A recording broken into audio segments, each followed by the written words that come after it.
ലോകം ശ്രദ്ധിച്ച G20 സമ്മേളനം. G20 സമ്മേളനത്തിൽ രാജ്യം നേടിയ വൻ വിജയം. ആഫ്രിക്കൻ യൂണിയനെ ഉൾപ്പെടുത്തുന്നതുൾപ്പെടെയുള്ള വിജയകരമായ നയതന്ത്ര ബന്ധങ്ങൾ. രാജ്യത്തിൻ്റെ മുന്നേറ്റത്തിൽ ഏറെ പ്രധാനപ്പെട്ട പങ്ക് വഹിച്ച 5 വർഷമാണ് കടന്നുപോയത്. അതിന് പിന്നിൽ പ്രവർത്തിച്ച എസ് ജയശങ്കർ ഇപ്പോൾ നമ്മോടൊപ്പം ചേരുകയാണ്. Welcome sir. Thank you. And thank you very much for being with us. I am directly coming to the question because we have limited time. So shall I start with the G20 now? Of course. Yes, definitely begin with the G20 issues and the grand success of G20 has happened in last year and last days, and we had reported with pleasure and enthusiasm. So what is the outcome of that G20 meet has been done, and what is the impact that will make in the global scenario? See, first of all, I must say, yes, G20 was very successful. Summit was very successful. But it was successful because entire nation participated in G20. And you've seen even in Kerala there were many events. Every 60 cities, all 200 plus meetings across the length and breadth of the country. So when we look at the achievement, it is the country's achievement. Of course, the country's achievement was very much guided by Prime Minister's vision because he decided that he will not do this G20 only in Delhi or the big cities, but we must take it everywhere. Also, the manner in which we did it, involving universities, youths, professional organizations, culture, this was very unique. But if you look at your question, what are the outcomes? See, the G20, this G20 particularly, and I have been attending G20s now for almost 10 years continuously. This G20 has made some very big decisions on issues which will decide the next decade. It could change, for example, development in the entire global south, make much more resources available. That's an issue which has come up. There are many countries who after COVID are trying to find ways of meeting the budgetary requirements, deal with their sustainable growth. It will actually, I think some of the decisions will help the international economy, and for countries like India that is very good, our exports will grow. But one particularly, I would say, important issue, particularly for Kerala, first time G20 gave importance to what we call skills mapping. Skills mapping, because in different parts of the world there are talent, but the demand may be somewhere else. So that is why so many Indians today go out for professional reasons, and it is particularly so with Kerala. Today there are almost 3.5 crore Indians and people of Indian origin who live and work abroad.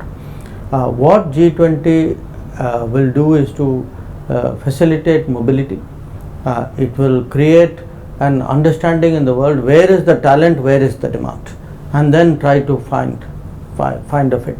So if you look from environment, from sustainability, from debt issues, from trade issues, from mobility angle, all these were really important outcomes in the G20. Definitely, you had referred about Kerala, and being a Malayali, it is very much pleasureful for me.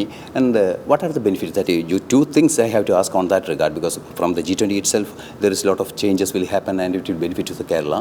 And you have travelled many places in UAE and some Middle East countries. So in these Middle East countries, we have visited a lot of places. And what are the benefits? We have the very good lion share of our Indian population is working there. Keralite population is working there with the Middle East countries. So what would be the benefit for the Keralites, especially for the G20, especially as you have stated, and what about the diplomatic relations with the Middle East countries, and what would be the benefit? There will be different benefits in different ways which will happen.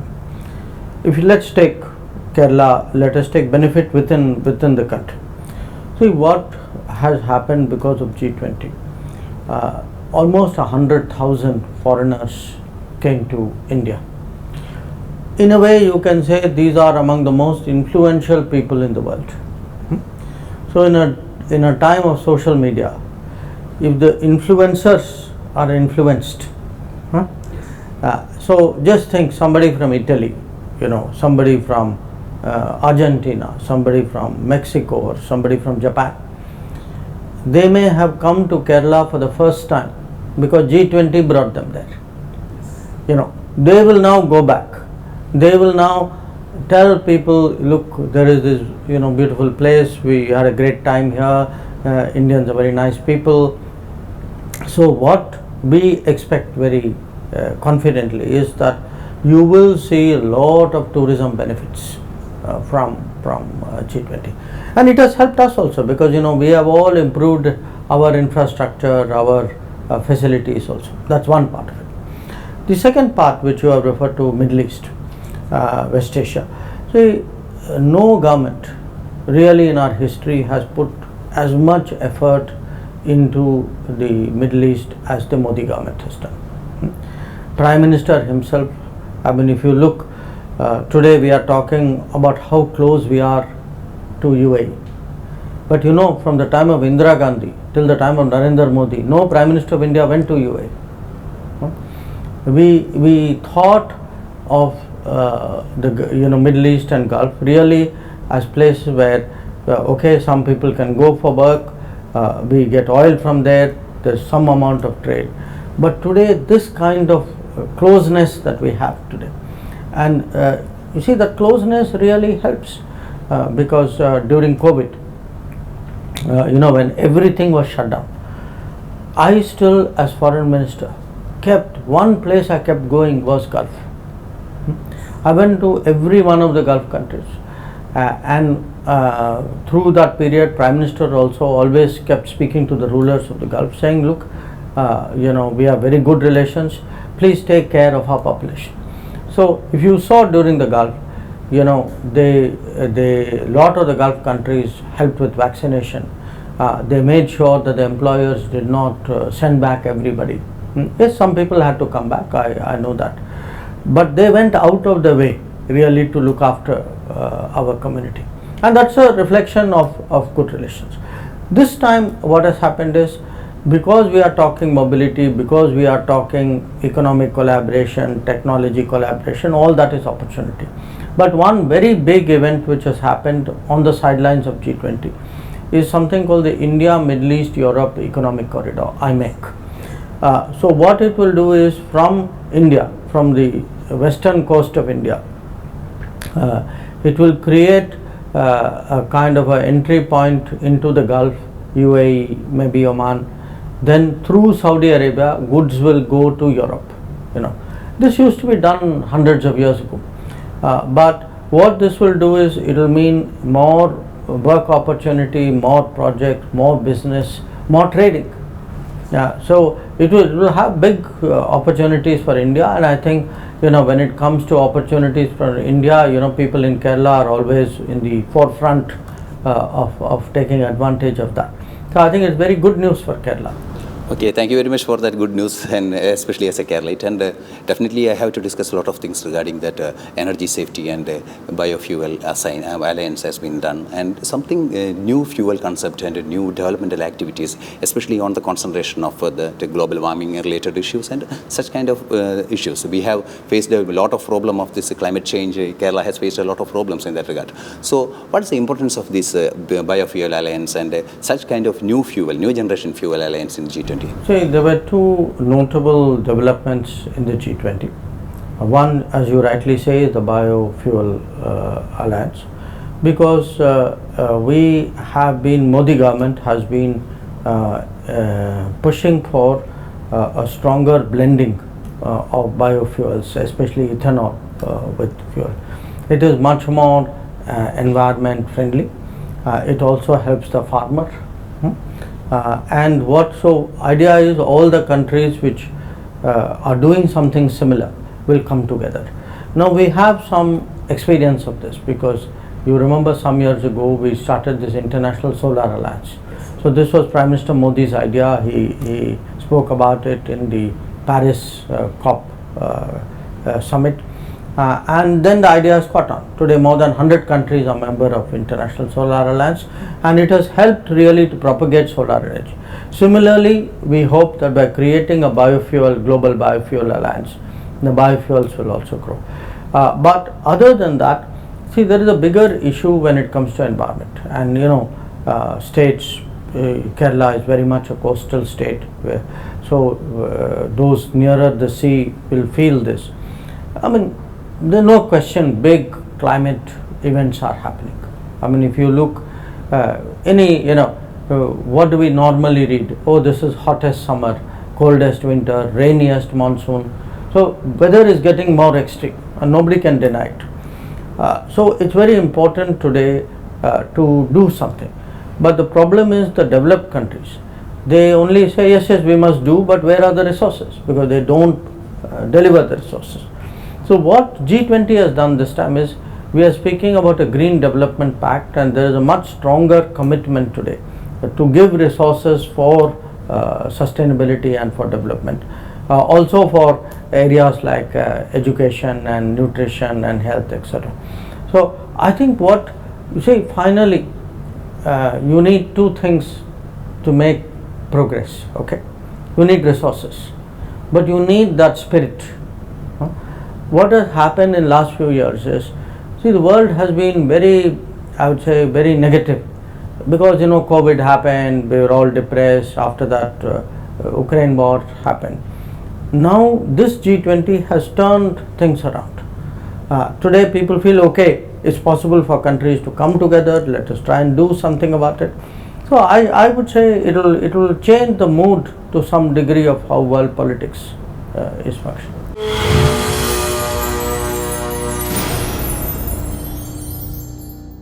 The G20 declarations were happened as a people's declaration. So you have concentrated on Kerala, and you have to concentrate on and I need more information regarding what are the impact that has been made for the people side of India. So could you little more elaborate on that title? Well, some I have told you, like say, I think mobility and skills mapping is one. Tourism is another, because see, after all, tourism means ultimately common people will benefit. Now tourism, if you look at the benefits of tourism, from the person who will receive you at the airport to the people who work in a hotel or who are in a beach somewhere, the societal benefit to tourism is very great. One area which was very helpful in promotion for us was actually millets. That we were able to use G20 as a platform to really increase the advocacy of millets. That is also very good. It is I think very good for the farmer. I feel if the international economy as a whole improves, definitely today, last 2 years our exports have done very well. So the possibility of exports continuing. Exports means employment. So I would say for average person, employment, mobility, tourism, resources from World Bank and for infrastructure and social programs. I think all of this is really what will improve, and in all of this also there is a strong cultural angle, that we were able to project the culture of India. So finally, even for the ordinary people feel pride. The number of people who come and told me that, look, these are, sometimes even coming to Kerala, at the airport people were telling me, they are happy, they feel good when the country looks good. That sense of pride is there, and I think for the common people that's also very important. Okay, thank you very much. As a common man, I am again thanking you for that. And definitely I have a great issue that I have to understand about the African Union, that inclusion of African Union. This inclusion of African Union was a great achievement in the diplomatic field of India, and it was referred as an achievement in one of the global countries also. So what's the spirit behind the inclusion of African Union into G20? There are two aspects of it. We and Africa, we have always been very, very close, because we were, during colonial period, we were both struggling. After all, Gandhiji himself spent time in Africa before he came. And when we got freedom also, it had an impact on Africa. So there is a connection before.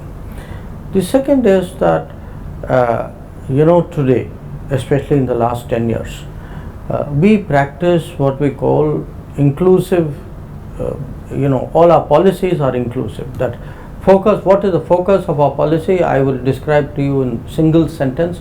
no one left behind. No one left behind in food, in health, in housing, in basic, in water, in electricity. So what is there for the basic needs of everybody should be met. This is our outlook, and this is really the working principle of Prime Minister Modi. Now, just like we look after the most weak and vulnerable and I would say underserved sections in India, the same logic must apply abroad. So if you look at Africa, Africa is also having the kind of problems which some communities or some regions of India have within India, which is they require special attention, they require more resources, they require a kind of a support system. And to discuss the world, without Africa's voice is, after all, Africa alone is more than 25% of the number of countries in the world. So we therefore decided, just like Prime Minister Modi fights for social justice at home, he felt this is also a matter of justice abroad. So he took up this issue. He personally took up this issue. He wrote letters to different all the other G20 leaders, and a lot of it is because of that. Okay, definitely from the beginning itself, even when you have been secretary, I had worked at Delhi, and I have seen many of those press meets that you have made, and you have stressed the point, all of the Indian diplomats have stressed the point, and even Prime Minister stressed the point that anti-terrorism movement in the global against the cross-border terrorism. So definitely the G20 and inclusion of G20 and the widening of the G20, how it will work for fighting against the terrorism? See, one, it's important for big global gatherings to take a stand together, because it strengthens everybody's resolve. But secondly, there are forums. For example, a lot of terrorism depends on money, flow of money. So financial coordination is therefore very important, and G20 is a very important forum in that regard. Okay, definitely we have to take the stand against this drug trafficking and all those cross-border terrorism, and cross-border crimes are also increasing. What kind of relations, what kind of agreements can be made in the ambience of the G20 with all these countries? So especially South Africa have some hub of this drug activity. G20's focus is on economic growth and development. So there are specialized forums for this. But what G20 does is it gives its blessings to a bigger direction. Then it helps us when we go into the other forums.